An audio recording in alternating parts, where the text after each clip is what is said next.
In this video, I'll be showing you how to fix the Roblox website not loading and not working. It's a very simple method, so if you find this video helpful, be sure to drop a like and subscribe.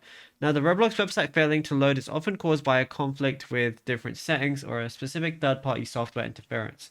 So the first thing you want to do is try and open up Roblox website, and then if it doesn't, or if like certain things are missing, then what you want to do is press Control and F5 on your keyboard, and this is going to basically force your browser to clear any corrupt data that it might be holding, and it's going to re-download the entire site layout instead of using a blocked version. And then what you could also do is if you have NTE, which is Neverness to Everness, installed or open, it causes a third-party software interference that breaks the Roblox website and launcher. So close NTE completely and then ensure it's just not running in the background or anything like that using your task manager.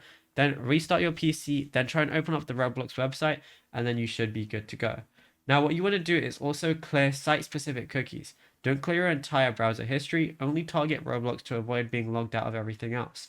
So in your browser address, click the lock or settings icon next to it, and then you're going to see cookies and site data. Go ahead and click on that. Then press manage on device site data, and then what you want to do is click the trash icon next to it, and then that's going to definitely help. Now, if you found this video helpful, be sure to drop a like and subscribe.